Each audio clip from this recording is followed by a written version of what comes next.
नमस्कार, मैं हूँ किरण जैन और आप देख रहे हैं अमर उजाला डिजिटल।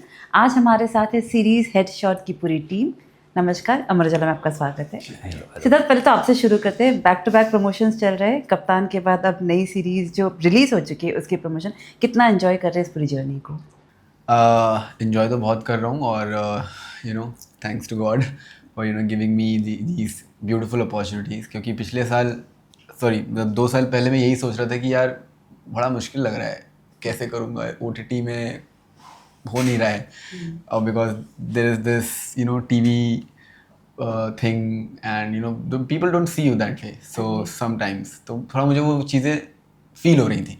बट या डेफिनेटली मेहनत करते रहिए, काम करते रहिए, ऊपर वाला आपके साथ है, कर्म करते जाओ, फल मिलेगा। और आई थिंक इस साल वो फल मिल रहा है कि एक साथ 2 रिलीज हो गई। निधि, आपका भी बैकग्राउंड टेलीविजन रहा हुआ है, कभी आपको इस तरह से कोई दिक्कत आई है? Not exactly. मैंने I keep saying this again and again. I feel like it's going to lose its value, but I really do take life one day at a time. ज़िंदगी में जब काम था तो काम के मज़े लिए, जब काम नहीं था तो ज़िंदगी के मज़े लिए। तो कुछ ना कुछ आप एज अ ह्यूमन आप कभी खाली तो हो नहीं, तो जहाँ हो वहाँ के मज़े लो। ज़िंदगी का मज़ा लेना तो कोई सीखे तो कोई आपसे सीखे, क्योंकि आपने तो एक रिस्क लिया था। पूरी रोड ट्रिप पर आप गई थी और काफ़ी एक लंबी जर्नी रही थी। कैसा था वो पूरा? बहुत बढ़िया। ये दोनों सरप्राइज नजर, कुछ बताना चाहेंगे क्या? इन्होंने बहुत बिंदास तरीके से कई महीनों तक या कई साल for almost 7 months, yeah. 7 months, Yeah. लोग ट्रिप कर रहे थे साथ में। Yeah, क्योंकि लॉकडाउन चल रहा था और and I had just quit the show. तुम लॉकडाउन में घर से निकलने की आज़ादी कैसे? मतलब वो जो इनिशियल जो कड़क 4 महीने वाला लॉकडाउन था उसके बाद तो I just left home. I was like, there's no work. What will I do at home? So then I just took my car and I was just living in the wilderness, camping around the country. Our country is beautiful. Wow. तो जब लौटी वहाँ से तो लगा कि एक नई निधि आ गई है। For sure. I think my biggest teacher in life has been the road. Yeah. Okay. Siddharth, आपके लाइफ में ऐसा कौन सा टर्निंग पॉइंट रहा हो जब लगा कि ये चाहिए था मुझे और अब मुझे अलग पहचान मिल गई है? ओह बाप रे। बहुत मुश्किल है, पता है ये जवाब में शायद 1-2 लाइन में देना मेरे लिए बहुत मुश्किल है। बिकॉज जर्नी बहुत पीछे से शुरू होती है, जहाँ पर लिटरली कुछ भी नहीं था, हम समझ में भी नहीं आती थी चीज़ें, और आज यहाँ पर हैं। मतलब टाइम था जहाँ पर लिटरली घर नहीं था और NGO में रहते थे। एक तख्त होती थी, तख्त के ऊपर हम सोते थे, फिर कपड़े अंदर रख के वैसे रहते थे। एक ही रूम में चूल्हा, एक छोटी सी अलमारी, वैसे हम लोग रहते थे अपना प्रयागराज में। और मम्मी टीचिंग करती थी, तो और आज है विद गॉड ग्रेस, तो अच्छा लगता है। और पता नहीं, मैं ना इस तरह सोच ही नहीं पाता हूँ, बहुत मेरे लिए बहुत मुश्किल है ये बताना कि वो टर्निंग पॉइंट कब आया। वो टर्निंग पॉइंट आई थिंक हर रोज़ आता रहता था कि यार कुछ करना है, ये दर्द, ये पेन, ये स्ट्रगल नहीं देखा जा रहा है। मम्मी को इतना आंसुओं में नहीं, उनकी मुस्कुराहट में भी आंसू होते थे, वो पेन में उनको नहीं देखा जा रहा है। खुद भी आप जिस तरह की चीज़ें होती थी आपके साथ डे टू डे में, अच्छा ही लगता था। लोगों के ताने सुनना, कोई ऐसा, मतलब बहुत सारी चीज़ें थी, मैं नहीं बता पा रहा हूँ। It's very under different thing, मतलब टाइम लगेगा, मुझे 2-3 घंटा लगेगा। सो या वो वाली जर्नी थी। तो वो जब से ऐसा होता नहीं है कि एक थॉट है कि नहीं भाई कुछ करना है, वही मेरे लिए एक टर्निंग पॉइंट था मे बी। और तब से था कि यार ये सब चीज़ें नहीं, बस मेहनत करो, काम करो, मेहनत करो, काम करो, करते जाओ। कहाँ पहुँचोगे, कब पहुँचोगे वो नहीं सोचा, बट ये था कि करते जाओ, रुको मत।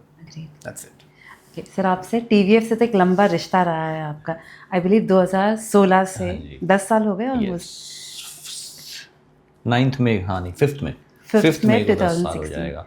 टर्निंग पॉइंट ऐसा मैं मतलब अलग अलग TVF का तो अपना शुरुआत से ही टर्निंग पॉइंट है, लोगों ने। हाँ नहीं, मेरी जिंदगी की पहली कंपनी TVF है जी। और जब मैं कॉलेज में था तब मुझे इंटर्नशिप ऑफर आया था। मैंने एक शॉर्ट फिल्म बनाई थी कॉलेज में इंजीनियरिंग करते करते, तो वहाँ से ऑफर आया था TVF का। मेरे लिए एक छोटा टर्निंग पॉइंट वो कह सकते हो जब मेरे माँ बाप को मेरे सपने पे यकीन होने लगा। That was the first time I felt कि शायद मुझे और ज़्यादा यकीन खुद पे होने लगा जब उनको मेरे साथ मेरे सपनों पे होने लगा ना कि नहीं तू कर सकता है, तू सही कर रहा है। तो उसके बाद मैं 200x स्पीड से काम करने लगा, सपोर्ट में। यस। तो वो आई थिंक वो वाला पॉइंट आप कह सकते हो वो हो गया था 2017 में ही 18 में। मैं भी मेंशन करना चाहूँगा that turning point I would say कि वो मुझे थोड़ा अभी रिसेंटली फील हुआ है, साल भर पहले ही, जब मैंने कप्तान हेडशॉट साइन करी थी और मैं शूट कर रहा था वेब सीरीज़ की। तो वहाँ लगा बिकॉज मुझे लगता है कि मैं इंडस्ट्री में आया हूँ, वो it was not my will कि मैं इंडस्ट्री में आऊँ या मुझे एक्टिंग कभी करनी थी, क्योंकि मुझे इस इंडस्ट्री के बारे में नहीं पता था। तो ऊपर वाले ने कि भाई प्रयागराज में लड़का है, उसको एक बॉर्नविटा ऐड मिल गया, धूम 3 के लिए कॉल आ गया, मैं गया, लुक टेस्ट हुआ, सिलेक्ट हो गया, धूम 3 करी, फिर अशोका किया, पॉपुलैरिटी मिल गई, फेम मिल गया, पैसे आ गए, ये सब चीज़ें हो रही। तो टर्निंग पॉइंट अभी समझ नहीं आया, बट इस जब थोड़ा समझ में आई इंडस्ट्री, जब मैंने अलादीन के बाद एक ब्रेक भी लिया, तो वहाँ पर लगा कि अब क्या करना है, अब तक तो सब चीज़ें थोड़ा हो रही थी, मिल रहे थे, और जो भी आया हिट हो गया, ब्लॉकबस्टर हो गया, बहुत अच्छा है।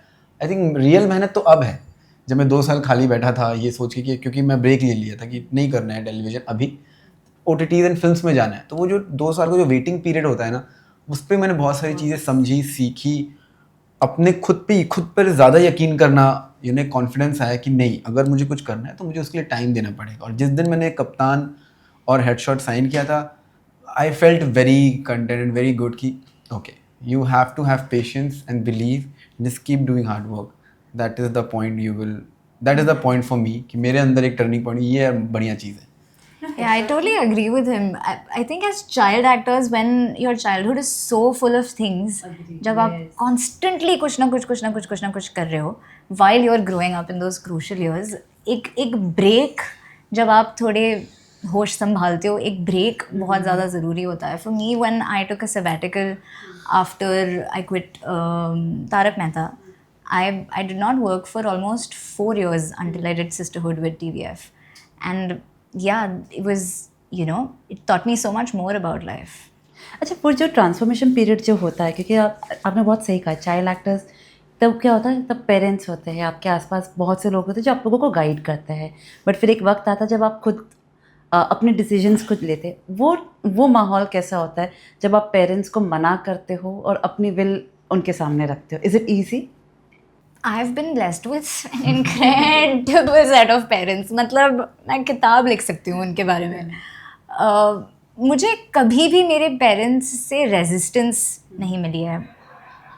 हमेशा हम बैठ के बात करते हैं और बात करने के बाद एक डिसीजन निकल के आता है, जिसमें वो भी सुनते हैं मैं क्या चाहती हूँ, मैं भी सुनती हूँ कि उनके क्या कंसर्न्स हैं, और फिर होता वही है जो मैं चाहती हूँ. पर हमेशा सेम पेज पे रहने की कोशिश करते हैं, तो आसान रहा है मेरे लिए इन दोज टर्म्स. हेडशॉट्स की अगर बात की जाए, ये कॉन्सेप्ट सबसे पहले कब आपको ऐसा लगा कि इस पर एक कहानी लिखनी चाहिए और फिर डायरेक्ट करनी चाहिए, आपको विश्वास है कि ऑडियंस को ये पसंद आएगी? कॉन्सेप्ट तो ये बहुत पहले से था एक्चुअली. अरुणाब ने बहुत पहले ही डिस्कस किया था कि एक शो बनाते हैं गेमिंग कम्युनिटी को रिप्रेजेंट करते हुए, ये बताते हुए कि गेमिंग कम्युनिटी में करियर ऑप्शंस कितने अच्छे हो सकते हैं. कॉन्सेप्ट पहले से था. कहानी लिखते लिखते जो है, जब मैं ऑनबोर्ड बहुत लेट आया, मैं ऑनबोर्ड इस प्रोजेक्ट पे 2 महीने पहले आया. और फिर जाके काम शुरू हुई. सिद्धार्थ के आने से 10 दिन पहले मैं ऑनबोर्ड आया था. अच्छा, इन्होंने भी शायद बहुत लेट, मतलब हम सब बहुत लेट हम सब इस ट्रेन में बहुत लेट चढ़े हैं. यस. हाँ, तो मेरे पहले कुछ और था, इस पे चीज़ें कुछ और चल रही थी. मेरे को, मैं आया तो मुझे स्क्रिप्ट कुछ ज़्यादा पसंद आई नहीं, तो आई canned it and changed it. And उसके बाद जो ये सारा ट्रीटमेंट, फिर उस टाइम पे सोचा कि ऐसा कुछ करते हैं जो लोगों को बोरिंग ना लगे, लाइक जिनको नहीं पता है. पहले तो सबसे बड़ा चैलेंज ये था कि बहुत सारे लोगों को गेमिंग वर्ल्ड से इंटरेस्ट नहीं है, वो बहुत जनता है ना, उनको भी बोरिंग नहीं लगना चाहिए. ये कैसे करें हम, क्योंकि हम तो दिखाएंगे एकदम गेम की एकदम डिटेल में कहानी. तो वो क्रैक करना बहुत इंटरेस्टिंग फेज था शुरू में, तो काफ़ी चैलेंजिंग था ये. बट हाँ, हुआ तो इतने ही टाइम में ये जो आप देख रहे हो. जब 2016 की बात अगर की जाए, बहुत नया था ना लोगों के लिए यूट्यूब होना, या फिर यूट्यूब तो खैर काफ़ी टाइम से था, लेकिन लोग इतने ज़्यादा एक्टिव नहीं थे. फिर लॉकडाउन ने काफ़ी उनको और नरिश किया. अब जब पीछे मुड़ के देखते हो तो लगता है कि वो दौर अच्छा था, क्योंकि अब फिर से लोग नॉर्मल हो चुके हैं, फिर से थिएटर में जा चुके हैं, और अभी थोड़ा वापस मुश्किल हो रहा है उनको पकड़ना. देखो, सपना सारे क्रिएटर्स का थिएटर में जाने का होता है. सबको अपनी फिल्म बनानी है, जैसे मुझे अपनी फिल्म बनानी है. अब वो फिल्म रिलीज कहाँ हो मेरा टेंशन नहीं है, मतलब वो है मेरे सीनियर्स का टेंशन. मुझे बनानी सिनेमा है, मेरा इकलौता यही टेंशन है. अब मुझे ये टेंशन है कि जो मैं सिनेमा बनाऊंगा उसको जनता देखेगी तो पसंद करेगी कि नहीं करेगी, बस इतना ही. आगे क्या होने वाला है, क्या होगा, क्या रहा है, उतना सोचेंगे तो फिर तो एक दिन में पूरा AI अभी ऐसा आ गया है, एक दिन में absolutely, मार्केट चेंज 2 दिन में हो रहा है। हो रहा है, हाँ। जो एंटरटेनमेंट फील्ड में जितनी चीजें चेंज होने की स्पीड इस वक्त है, वो डेफिनेटली 2016 में जिस पेसिंग के साथ चीजें चेंज हो रही थी, अभी पिछले 2 साल में जो हुआ है, पिछले 10 साल में वो हुआ होगा जो पूरा इसमें है। और अगले 2 साल में कुछ भी हो सकता है। अभी इतना अनप्रेडिक्टिव टाइम चल रहा है राइट नाउ एंटरटेनमेंट वर्ल्ड के लिए कि किसी को नहीं पता है अगले 2 साल में क्या चीज बूम करेगी, क्योंकि एक बहुत बड़ी जो यही चीज है वो है AI पूरी की पूरी फिल्म बना के आपको दे रही है। आपको बस एक्टर का एक फोटो लेना है, आप पूरा फिल्म पूरी एक्टिंग अपने हिसाब से करवा सकते हो। Keys, this is getting too real. तो अभी पता नहीं है Agreed, yes, लेकिन yes, yes. इसको हम कैसे यूज करें, इसको गवर्नमेंट कैसे इसको ये करे कि अगर आप ऑब्वियसली कि no one can use your face without your permission, वो परमिशन कितना कॉस्टली होगा। मेरे को लगता है ये ऐसा टाइम आने वाला है जब एक दिन में सिद्धार्थ और निधि 10 प्रोजेक्ट कर रहे होंगे, एक दिन में 10 फिल्में कर रहे हो, सिर्फ अपने फोटो दिया हुआ है। ये वो चीज है, बून एंड बैन, ये वो वही चीज है। बहुत सारे एक्टर्स हैं, I don't want to name them because they have not come out, बहुत सारे ऐसे एक्टर्स हैं जिन्होंने रजिस्टर करवा दिया है अपना यस कि सीनियर एक्टर्स हैं काफी, कि अगर कल फिर उनको कुछ हो जाए तो भी उनका काम चलता रहे। Yes A very senior actor has done it recently. तो अभी सिनेमा में पता नहीं, अभी हो सकता है जो चले गए हैं वो वापस जिंदा हो Yes, जाए। yes, हो सकता है कल को मैं किसी एकदम लेजेंड की पिक्चर देखूं जो नई रिलीज हुई हो। अभी तो एक हो भी रहा, एक कॉन्सर्ट हुआ था जो सिद्धू मूसेवाला का कॉन्सर्ट है, जो अभी हुआ था कुछ दिन पहले। मैं माइंड ब्लोन था कैसे हुआ, फिर पता चला होलोग्राम से बनाया था पूरा और प्रॉपर कॉन्सर्ट लग रहा था कि वही गा रहा है। Ranjana movie is the biggest success. Exactly. They've changed I the don't know entire how I plan. feel about it.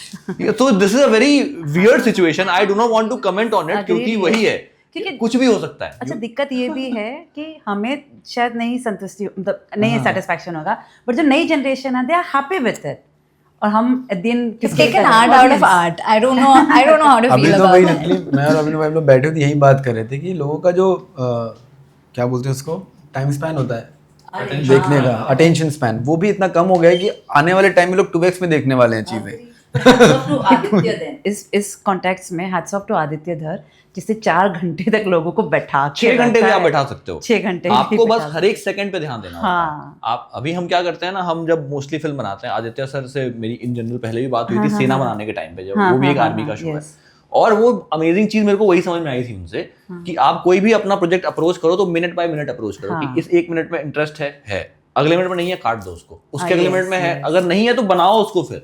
तो ही मेड श्योर कि उनके फिल्म का एक मिनट बहुत इंटरेस्टिंग बने, ऐसा रैंडम 4 घंटा नहीं। अदरवाइज तो आजकल तो हम स्किप करते करते फॉरवर्ड करते अभी बैठा हूँ फिल्म देखा हूँ, है ना, 4 घंटे में 1 मिनट भी मुझे नहीं लगा कि ये वो हो जाता, वही तो hats off. Yes, so that's a new age filmmaking.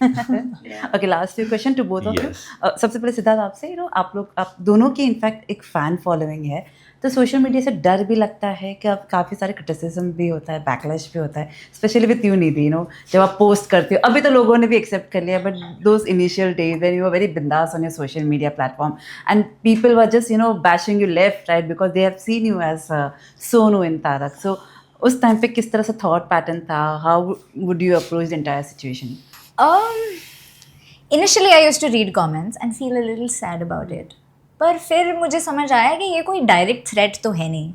Somebody sitting in their dark room with a phone screen, क्या बिगाड़ लेंगे ना वो एग्जैक्टली मेरा। और अब कुछ ऐसा तो मैं नहीं डाल रही हूँ कि जो नेशनल थ्रेट है या कुछ किसी चीज़ के बहुत ज़्यादा इफ़ेक्ट्स हो सकते हैं या इम्पैक्ट बहुत वैसा सा हो सकता है। I just share who I am and how I like to look at life. तो अब इससे किसी को दिक्कत है तो फिर मैं क्या कर सकती हूँ एग्जैक्टली मतलब मैं क्या कर सकती हूँ ना इस बारे में। तो मैंने I'll live my life, you live your life. And what if tomorrow Asit Modi just calls you to come back to Tarak Mehta? Would you just say yes to it? Or it's a closed chapter now? It has been a closed chapter for a really long time now. Well, I would not have left the show had I wanted to go back to it, right? I think I said this in a previous interview also, where as an artist, it's very important for me to keep growing, keep evolving, keep trying new things. And I think I've given my time to that show, and I've done all I could, and it's time to get out of there to get somewhere new. So what is that one character which you just dream of as an actor, as an actress, and you feel like अगर वो मौका मिला तो तुरंत हाँ कहते? I am a big fan of everything real. I'm a big fan of how human emotions play. in real life. And if there is a project that is to be made जिसमें raw real human emotion निकल के आए, जैसे revolutionary road Sam Mendis की मेरी top favourite film है, तो अगर वैसा कुछ बन रहा है तो मैं ज़रूर उसका हिस्सा बनना चाहूँगी. And lastly Siddharth, like coming back to social media bashing, how किस तरह से, मतलब क्या लगता था, क्या किया जाए अब, ये तो इतने बोले जा रहे हैं. को-स्टार्स के साथ में भी लिंक करते थे आपको, तो कभी ऐसा लगा कि यार जवाब नहीं हमें नहीं क्यों जवाब दे रहे हैं, बल्कि वो बेसिकली आप क्या जवाब दोगे, आपके पास जवाब होना भी चाहिए देने के लिए कि the thought process what ever there, क्या पता स्क्रीन्स में जो देखते हैं वो कहीं ना कहीं लोगों को जब अच्छा लगता है, लोग उसके बारे में बात कर रहे हैं, तो it is somewhere promoting the show. That's what our maker used to think. But क्या होता है, उससे प्रॉब्लम क्या होता है कि आप रियल बॉन्ड मत भूलो, आप जैसे हैं क्या हैं. तो कभी मैंने उस चीज़ को वैसा बैशिंग नहीं देखी, एंड जो चीज़ें सही होती हैं आप उसको रिवर्ट करते हैं. जो नॉर्मली जैसे इसने बोला कि कहीं कोई बैठ के कुछ भी टाइप कर रहा है, कुछ भी भेज रहा है just you to get the attention, ठीक है आप भेज दो, but you are not getting that kind of attention. और even if you get the attention, not it's like a very straight to आप थ्री उनको वर्ड्स, अटेंशन देके उनको वैलिडेट कर देते हो. अगर आप आपसे रिएक्शन ही चाहते हैं, वो आप उनको रिएक्शन दे दो तो वो और करेंगे. Are you guys dating individually, dating in real life? And if so, what is your idea of love? My idea of love is, I think, प्यार दोस्ती है. या प्यार दोस्ती है, और आज के टाइम पे ट्रांसपेरेंसी, ऑनेस्टी एंड लॉयल्टी, ये मिल जाए तो क्या. इंस्टा पासवर्ड पता है तेरा उसको? हाँ सच बता. What? I also want to be in on this. Perfect, guys. Thank you so much for answering my question, and all the best for it. Thank you so much. अगर आप ये video YouTube पर देख रहे हैं तो हमारे channel को सब्सक्राइब कर बेल आइकन दबाएं, और Facebook पर देख रहे हैं तो हमारे पेज को लाइक करें.